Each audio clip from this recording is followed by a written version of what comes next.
you, Steve. And thank you once again for bringing us all together.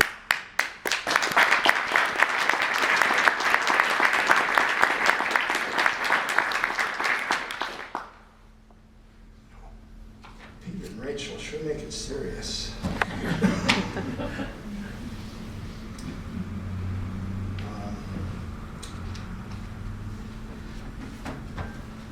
I'm going to read from a book that really could re-edited, The False Laws of Narrative, a selected poems. I thought I'd try and pick out some Olson-ish things. Good luck. Yeah. But there's so much that goes on, and so this.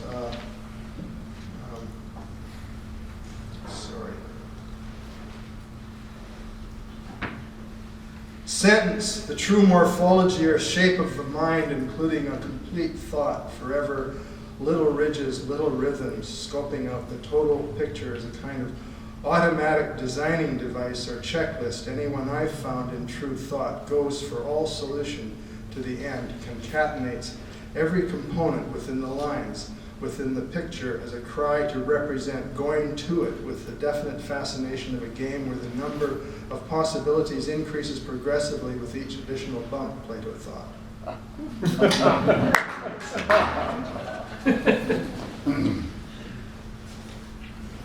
Music at the heart of thinking, 28.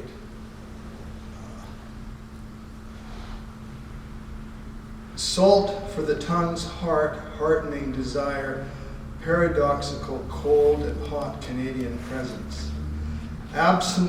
Absence mimes right action, right mind et al. Simple terms of vision. Avison teaches frames, leaks hollows, and flows in 63. She and Olson walked out to the cliffs at Point Grey, oceanward falling west to place this place. He says she did not walk out. If you see his West 6, but I remember the day, and it wasn't evening, it was afternoon. He says for him, the most important conversation and event was this Pacific continental wedge.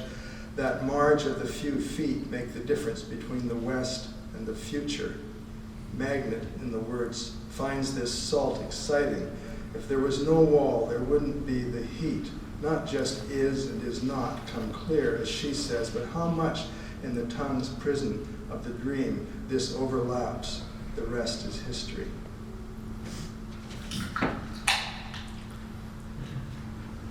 I'm going to read from this book, Isadore,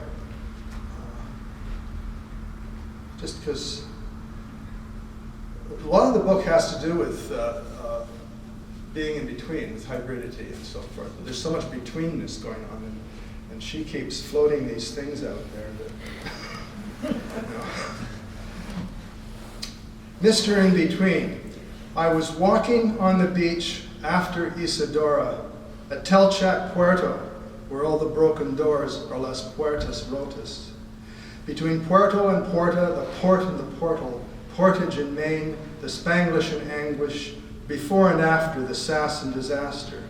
Between the beach and the water, the pandemonium of passage, iterates a constant supercell of ignition, how to hang on in a wedge of vortex free from shear, and the siren of echo, how to find the door, to stand in the way, just be there, Mr. In Between.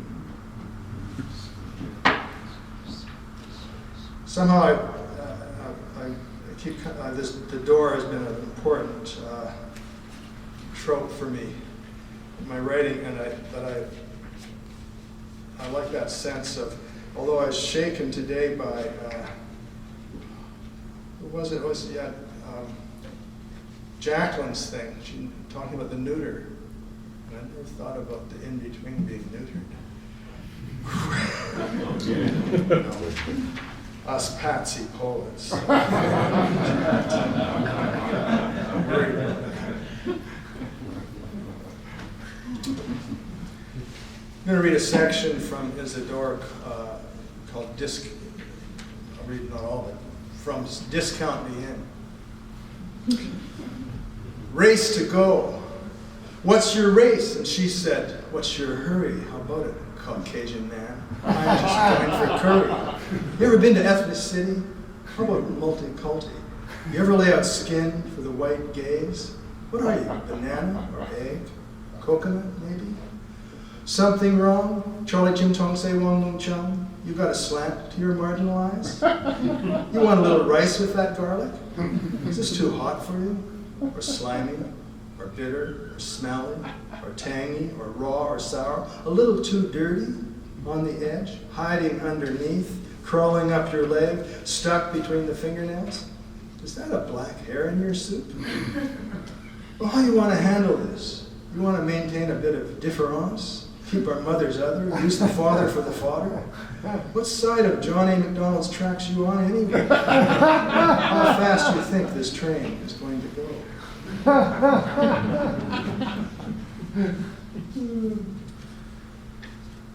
Count. Trust me, I was somewhere else. In 1947, I don't think I was counted. I must have been Chinese. From the summit of myself, I was on the other side, part of an exclusion act. Wonder if the census counted my mother as another Swedish ghost, my half-self already paying down the social insurance numbers so hard to remember. Just look it up again and again. The numbers get jammed, the lock tumbled into the family universe index. I didn't know where I was, always ending up somewhere else. Floated over Saskatchewan west with the vote, a British Columbian subject, still living outside of the state, uncountable since birth. I keep looking for a signifier to cling to.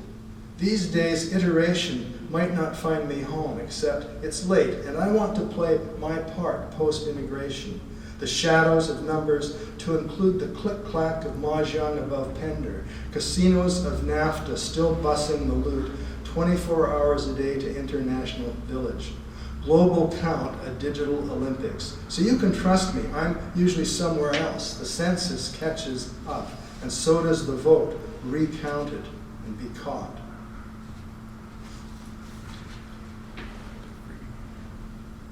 Me.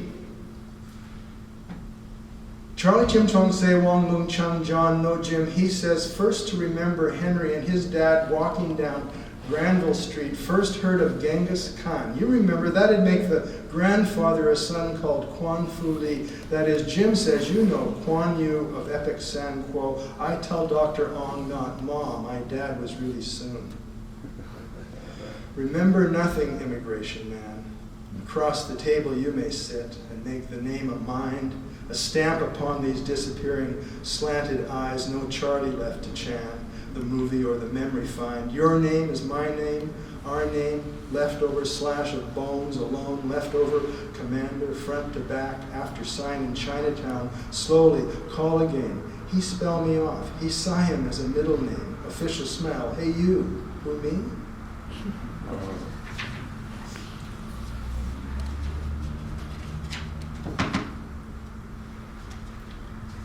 Public. The public wall for a few private souls as the Poetics, Olson, Poetry, New York, number 3, 1950, spoken by the wall, though never much heard, even if you feel language serves the you who speaks. But who is the boss of your single intelligence? And all of these questions return dream after dream. And as poets, we might stumble on common readings as the line turns back to the wall at the left, marginalization of poetry, or are Perlman's words just another benign discursion counting this poem also as the arbitrary factory of public opinion churns out another survey, just as those global local logics spin the daily papers as us. We've become the news of ourselves. Is that your dream of a public language? Davidson's own tentative intervention into the power grid and Dirkson's call to designate the site of intervention into the long neoliberal moment. But such thought is not the line that turns to complete itself, but a gap, undefined by its walls. Public language is not the common Creeley hoped for. The Zocalo is another sign for whose town plan. The poem is too long sat down by the banks of logic's river and chanted me oh my, whose tears of privacy and territory are whispers up against the crying wall, another unheard public on the other side.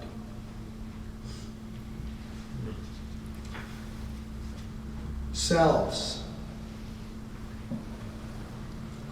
Selves is a plural noun dormant within the outside, though it is not a pronoun, so when I chatter, we don't get colder. It tricks language into an intense recitation of I, we, as a way to keep warm around the pockmarked tongues of other selves. A translation of winter that comes after winter. Left holding the math of multiple history. Just like Lorca's ghosts, the frogs of South America are wide awake. See, this is how difficult post-hibernation gets when plurality reveals its linguistic DNA, when the great vowels shift and all the pronouns splash into the pond like single green needles.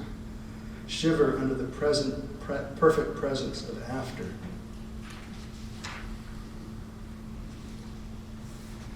Reference. Let me assemble a line that simulates the working day. Let my history tell you what I mean. Neutralizing the novel doesn't settle anything.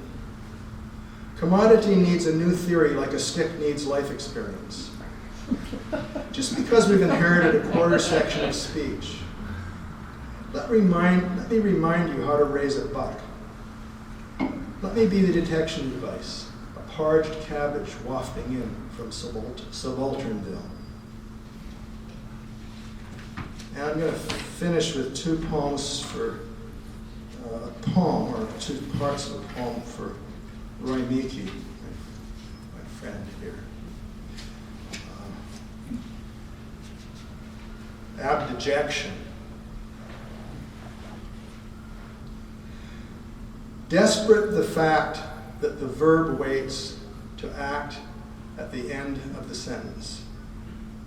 To still think on feet, one of those sweet bouquets, green grass bent into mud. Pierced tools, a me holds on to. The years as an exercise in syntax. The foreign sound of someone else's motor grinding a shared sadness. Communal consonants, hum of the core semiotic. We that feels the archive behind the wheel.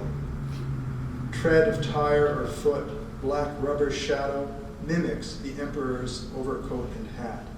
The mud of British Columbia's spring, epic, breakup, hollow, bored walking, doesn't mean a thing, even as complete thought parks itself in a circle to predict the predicate. I can't understand it. If you don't feel like talking,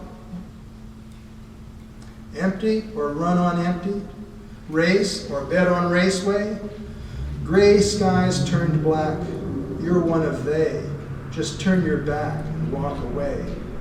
He's not his photo, he's not his car, he's not that happy land that's gone to war. Surrender's just the verbal sign to raise your arms, the sentence exercise to touch your toes.